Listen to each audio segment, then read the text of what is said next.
नमस्कार साथियों। आज हम हिंदी व्याकरण का एक बहुत ही इम्पोर्टेंट पॉइंट जिसका नाम है विशेषण विशेषण के बारे में पढ़ेंगे। तो सर्वप्रथम तो हम ये जानेंगे कि विशेषण होता क्या है।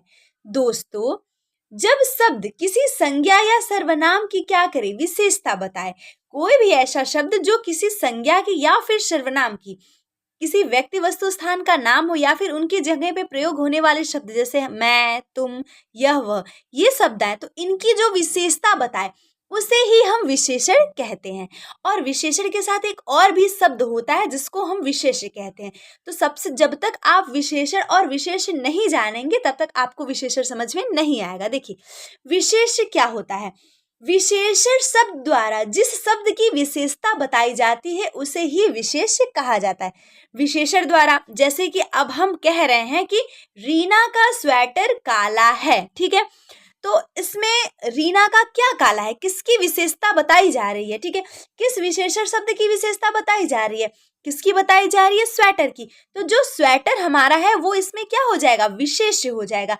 और अगर हम बात करें विशेषता, क्या विशेषता बताई जा रही है, किसकी विशेषता बताई जा रही थी, तो विशेषता तो बताई जा रही थी स्वेटर की, लेकिन स्वेटर की विशेषता क्या है, क्या विशेषता उसमें थी। तो उसमें विशेषता यह थी कि वो स्वेटर क्या है, रीना का स्वेटर क्या है, काला है। तो जो उसका काला है वही उसकी विशेषता है और जो विशेषता होती है उसी को हम विशेषण कहते हैं, ठीक है।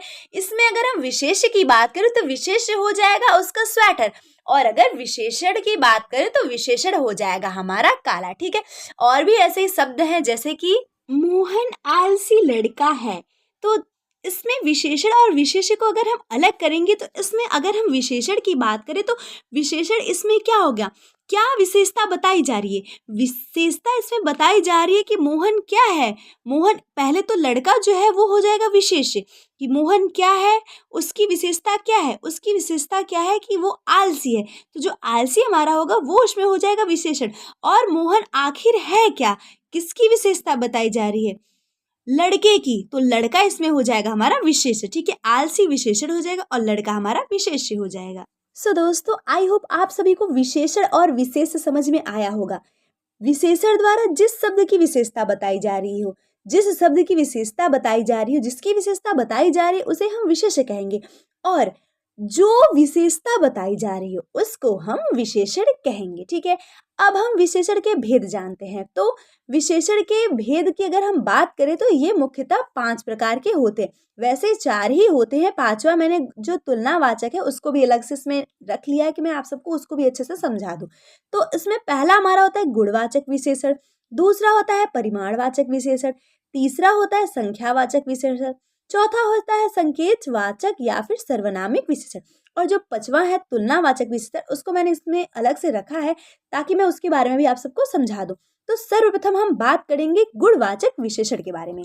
तो दोस्तों, जो विशेषण अपने विशेष्य के गुण, दोष आदि संबंधित विशेषताओं का बोध कराता है उसे गुणवाचक विशेषण कहते हैं। जैसे कि उदाहरण के लिए गीता मधुर स्वर में गाती है, तो ठीक है, इसमें क्या किया जा रहा है, गीता का गुण बताया जा रहा है, उसका गुण ये बताया जा रहा है कि वो क्या करे, मधुर स्वर में गाती है। तो अगर हम इसमें बात करें विशेषण की तो इसमें विशेषण क्या होगा, किस में गाती है, वो मधुर स्वर में गाती है। तो जो हमारा मधुर होगा ये यहाँ पर क्या हो जाएगा, विशेषण हो जाएगा, ठीक है। अगला अगर हम एक और उदाहरण ले ले तो हो जाएगा उसका मित्र बुद्धिमान है, उसका यहाँ पर सर्वनाम है, ठीक है। और जो उसका मित्र है, मित्र इसमें विशेष होगा, लेकिन उसमें क्या विशेषता बताई जा रही है, उसके मित्र की विशेषता क्या बताई जा रही है कि वो क्या है, बुद्धिमान है, बुद्धिमान उसकी विशेषता है। तो जो भी विशेषता बताई जाती है उसी को हम क्या कहते हैं, विशेषण कहते हैं। तो इसमें जो बुद्धिमान हमारा होगा वो हो जाएगा विशेषण। तो ये तो थी हमारी गुणवाचक विशेषण। अब अगला हमारा इसमें है परिमाणवाचक विशेषण। दोस्तों, परिमाणवाचक विशेषण में क्या होता है, जो विशेषण अपने विशेष्य के परिमाण या मात्रा का बोध कराए, जो नाप तौल वाली चीजें होती वो सारी चीजें आती हैं परिमाणवाचक विशेषण के अंतर्गत। जैसे अगर उदाहरण के लिए हम एक शब्द बोले कि राम बाजार से 5 किलो आलू लेकर आया, तो ये क्या कर रहा है, एक तरीके से उसकी नाप तौल, उसकी मात्रा, उसके परिमाण का बोध करा रहा है, ठीक है। तो ये परिमाणवाचक विशेषण में आएगा। चाहे हम 1 किलो कहें चाहे 5 किलो कहें, जो ये किलो वाला शब्द है 1 किलो 5 किलो, यही हमारा परिमाणवाचक विशेषण के अंतर्गत आएगा। और दोस्तों, जो ये हमारा परिमाणवाचक विशेषण होता है ये भी दो प्रकार का होता है। पहला हमारा इसमें होगा निश्चित परिमाणवाचक विशेषण और दूसरा अनिश्चित परिमाणवाचक विशेषण। जो निश्चित परिमाणवाचक विशेषण होगा, ठीक है, इसमें जो विशेष होगी उसकी जो गिनती होगी, जो मात्रा होगी वो एकदम ठीक ठीक होगी। जैसे कि मैं कह दूं, इसमें कहूंगी कि माता जी बाजार से 1 लीटर घी लाई, माता जी बाजार से 5 किलो आलू लाई। तो इसकी मात्रा, इसकी संख्या क्या है, निश्चित है कि ये इतना सामान माता जी लाई हैं। लेकिन अगर मैं अनिश्चित वाले में बात करूं तो मैं कह दूं मेरी माता जी बाजार से कुछ सब्जियां और कुछ फल लाई हैं। तो इसका परिमाण हम नहीं दे सकते कि वो 5 किलो लाई हैं, 4 किलो लाई हैं, ज्यादा लाई हैं कि कम लाई हैं, लेकिन वो लाई हैं। परिमाण है कि वो वजन से कुछ तो लाई है, मगर कितना लाई है ठीक ठीक संख्या का हमें ज्ञान नहीं है। तो ये हमारा हो जाएगा अनिश्चित परिमाणवाचक। ठीक है, निश्चित परिमाणवाचक में परिमाण क्या रहता है, निश्चित रहता है कि इतना वजन नाप तौल से ये इतने वजन का है। लेकिन जो अनिश्चित परिमाणवाचक विशेषण होता है उसमें उसकी संख्या नहीं पता होती कि वो कितना है। अब हम अगला थर्ड पढ़ेंगे, हमारा संख्यावाचक विशेषण। इसमें क्या होता है दोस्तों, जो विशेषण अपने विशेष की संख्या या गिनती का बोध कराता है उसे संख्यावाचक विशेषण कहते हैं। इसमें क्या रहेगा, संख्या या फिर गिनती का। देखिए, परिमाणवाचक और संख्यावाचक में आप लोग कंफ्यूज बिल्कुल मत होइएगा। परिमाण में क्या करेगा, वो उसका वजन बताएगा, नाप तौल वाली चीज आएगी। लेकिन संख्या वाली में क्या रहेगा कि संख्या का बोध होता है, संख्या या फिर गिनती का। उदाहरण के लिए अगर हम देखें तो जैसे उदाहरण में हम ले सकते हैं, बस में 20 यात्री हैं। देखिए, अब बस में क्या है क्या, इसमें तो यात्री है, तो यात्री जो इसमें हमारा होगा वो विशेष्य हो जाएगा। और यात्रियों की क्या विशेषता बताई जा रही है, जो विशेषता है वो क्या है कि वो कितने हैं, वो 20 है। तो जो 20 हमारा होगा यही यहाँ पे क्या हो जाएगा, विशेषण हो जाएगा। एक और उदाहरण हम ले लेते हैं, जैसे कि ट्रेन में पूरे 25 खिलाड़ी बैठे हैं। तो ये भी किसका आएगा, संख्यावाचक का आएगा कि जो खिलाड़ी हैं वो तो विशेष हो जाएगा क्योंकि उन्हीं की विशेषता बताई जा रही है। लेकिन विशेषता क्या है कि पूरे टोटल कितने खिलाड़ी हैं, खिलाड़ी पूरे 25 हैं। परिमाणवाचक विशेषक की तरह ही संख्यावाचक विशेषण के भी दो भेद होते हैं। पहला हमारा होता है निश्चित संख्यावाचक विशेषण और दूसरा होता है अनिश्चित संख्यावाचक विशेषण। निश्चित संख्यावाचक में वही होता है कि जिनकी संख्या का बोध हो, जिनकी संख्या पता चले कि निश्चित संख्या है, वो होगा निश्चित संख्यावाचक में। जैसे मैं अगर कह दूं कि ट्रेन में, जैसे मैंने अभी बताया कि 25 खिलाड़ी हैं, तो इसका तो ये तात्पर्य है ना कि उसमें पूरे 25 खिलाड़ी हैं। और अगर इसी के जगह मैं ये कहूँ कि मेरी माताजी बाजार से बहुत सारी साड़ियाँ खरीद कर लाई, तो इसकी संख्या का तो हमें पता नहीं है कि माँ 10 लाई कि 20 लाई, लेकिन साड़ियाँ वो लेकर आई हैं बहुत सारी, अनगिनत। तो इनकी संख्या क्या है, निश्चित नहीं है। और अगर एक और उदाहरण ले तो मैं कह दूँ कि स्टेडियम में बहुत सारे दर्शक हैं।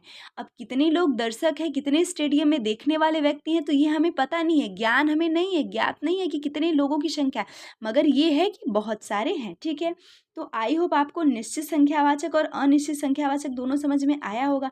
अगला हमारा प्रकार है सर्वनामिक या फिर सांकेतिक विशेषण। तो दोस्तों, जो सर्वनाम वाक्य में किसी संज्ञा के साथ आकर उसकी ओर संकेत करने का कार्य करते हैं उसे ही सर्वनामिक या फिर संकेतवाचक विशेषण कहा जाता है। ये क्या करेगा, इसमें जो सर्वनाम है वो संज्ञा के साथ ही सर्वनाम भी आती है और वो दोनों मिलकर क्या करेंगी, उसी के कार्य, सर्वनाम के या फिर संज्ञा के कार्य की तरफ इशारा करेंगी। ठीक है, संकेतन करेंगे, इसीलिए इसको संकेतवाचक या फिर सर्वनामिक विशेषण कहा जाता है। जैसे अगर हम इसका एक उदाहरण ले लें तो उदाहरण में दिया है कि वे लड़के मैदान में क्रिकेट खेल रहे हैं। यहाँ पर सर्वनाम क्या है, वे और लड़के यहाँ पर संज्ञा है। ठीक है, और इसमें विशेष की क्या कर रहे हैं, विशेष काम कौन सा कर रहे हैं, तो क्या कर रहे हैं क्रिकेट, यहाँ पे हो जाएगा हमारा विशेष। और इसमें वो कर क्या रहे, क्या विशेषता बताई जा रही है, तो विशेषता उनकी यह है कि वो क्या कर रहे हैं, खेल रहे हैं। तो जो हमारा खेल रहे हैं, खेल यहाँ पे हमारा क्या हो जाएगा, विशेषण हो जाएगा। ठीक है, एक और उदाहरण हमारा है, जैसे कि वे बच्चे स्कूल जा रहे हैं। इसमें देखिए बच्चे संज्ञा भी आई है और वे यानी सर्वनाम का भी प्रयोग हुआ है। तो दोस्तों, जो मैंने 5वां आप लोग को बताया था तुलनावाचक विशेषण, अब हम वो पढ़ेंगे।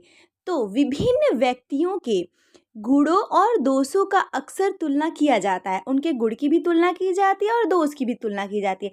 तुलना में विशेषण की 3 अवस्थाएं पाई जाती हैं। पहला इसमें होता है मूलावस्था। मूलावस्था में क्या होता है दोस्तों, इसमें विशेषण विशेष्य की सामान्य अवस्था को बताता है।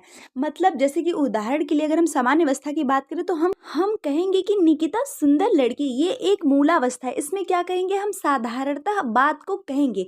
लेकिन अगर हम दूसरा जो इसमें हमारा उत्तरावस्था, उत्तरावस्था में क्या होगा, दो विशेषणों के बीच में तुलना की जाएगी, एक की तुलना दूसरे से की जाएगी। जैसे यहाँ पे हम कह देंगे निकिता सुंदर लड़की है, ये तो मूलावस्था यानी साधारण हमारा वाक्य था। मगर अगर बात होगी उत्तरावस्था की तो इसमें क्या किया जाएगा, दो विशेषणों की तुलना की जाएगी।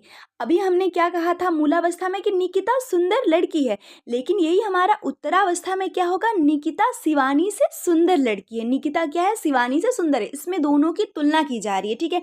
और जो इसमें तीसरा हमारा पॉइंट होता है उसमें क्या होता है, उत्तरमावस्था। उत्तरमावस्था में क्या होता है, जब किसी व्यक्ति या वस्तु का स्थान को सबसे ऊंचा, सबसे अच्छा भी बताया जा सकता है, सबसे बुरा भी बताया जाता है, तब विशेषण से पहले सबसे अधिक, सबसे ज्यादा, सबसे कम आदि शब्द जोड़े जाते हैं। तो ये किस में आएगा, जो हमारा उत्तरमावस्था है इसमें आएगा। इसमें मतलब हो जाएगा कि किसी से तुलना नहीं की जाएगी। तुलना करने से सर्वप्रथम इसमें यही कहा जाएगा कि ये सबसे अच्छी है, ये सबसे कम है, ये सबसे ज़्यादा है। मतलब जो सबसे अलग वाली मात्रा होगी, सबसे, उसका पूरा विशेषण उसमें बता दिया जाएगा। जैसे कि ब्रह्मपुत्र सबसे बड़ी नदी है। अब हम ये नहीं कह रहे हैं कि ब्रह्मपुत्र जो नदी है वो उससे, उसके समान गंगा नदी है या फिर उसके समान यमुना नदी है या फिर ब्रह्मपुत्र एक नदी है, हम ये नहीं कह रहे हैं। हम उसकी तुलना भी नहीं कर रहे हैं, हम ये बस डायरेक्टली ये बोल दे रहे हैं कि वो नदी क्या है, सबसे बड़ी है। सारी रिवर में सबसे बड़ी वही रिवर है, ठीक है। और एक और भी है, बोल सकते हैं जैसे माउंट एवरेस्ट सबसे ऊंची चोटी है। मैंने ये नहीं कहा कि और भी दुनिया में चोटियां हैं या फिर ये चोटी उस, मतलब इसकी ऊंचाई उसकी ऊंचाई के बराबर है, लेकिन जो माउंट एवरेस्ट हमारा है वो सबसे ऊंचा है। तो तुलनावाचक विशेषण आप लोगों को समझ में आया होगा। इसमें क्या होता है, 3 अवस्थाएं होती है। प्रथम जो हमारा मूलावस्था है, इसमें क्या होता है, सामान्य अवस्था पाई जाती है। दूसरा उत्तरावस्था, उत्तरावस्था में क्या किया जाता है, दो विशेषणों की तुलना की जाती है। लेकिन जो तीसरा हमारा होता है उत्तरमावस्था, उत्तरमावस्था में क्या होता है कि सबसे अधिक, सबसे ज्यादा, सबसे थोड़ा या फिर सबसे कम शब्द का प्रयोग कर दिया जाता है, या फिर जब किसी व्यक्ति या वस्तु का स्थान सबसे अच्छा या फिर सबसे बुरा बताया जाए तो वही उत्तरमावस्था होती है। तो दोस्तों ये था हमारा विशेषण। अब विशेषण से रिलेटेड कुछ प्रश्न हैं दोस्तों। किसी संज्ञा या सर्वनाम के गुण, दोष, दशा, स्वाद आदि की विशेषता बताने वाले विशेषण को क्या कहा जाता है? परिमाणवाचक विशेषण कहा जाता है, संकेतवाचक विशेषण कहा जाता है कि गुणवाचक विशेषण कहा जाता है? इसका आंसर आपको कमेंट में बताना है। अगला हमारा क्वेश्चन है, विशेषण की विशेषता बताने वाले शब्द को क्या कहते हैं? जो विशेषण की विशेषता बताता है उसको क्या कहते हैं? क्रिया विशेषण, प्रविशेषण या फिर विशेष्य? इसका भी आंसर आपको कमेंट में बताना है। अगला क्वेश्चन है, विशेषण की तरह प्रयोग किए जाने वाले सर्वनाम को क्या कहते हैं? गुणवाचक, संकेतवाचक या सर्वनामिक विशेषण या फिर संख्यावाचक? अगला है, भारत शब्द से बना है। अब बताइए भारत शब्द किससे बना है? भारतवर्ष से, भारतीय से या भारत माता से? और पांचवा हमारा क्या है, 5 लीटर दूध में कौन सा विशेषण है? ठीक है, इसमें कौन सा विशेषण है? संख्यावाचक है, परिमाणवाचक है या फिर संकेतवाचक है? देखिए जो भारत वाला शब्द है, इसमें कौन सा इससे विशेषण बनेगा? भारतीय बनेगा, भारत माता बनेगा या फिर भारतवर्ष बनेगा? इसमें आपको मुझे बताना है। तो दोस्तों इन पांचों क्वेश्चंस के आंसर आप कमेंट में बताइए। आज की वीडियो में इतना ही। अगर आपको ऐसी ही और वीडियोस चाहिए तो मुझे कमेंट करके आप टॉपिक बताइए, मैं उस पर वीडियो क्रिएट करने की पूरी कोशिश करूँगी। अगर आपको मेरी ये वीडियो अच्छी लगी है तो प्लीज़ इसको लाइक करिए, अपने उन फ्रेंड्स के पास शेयर करिए जिनको इनकी आवश्यकता है।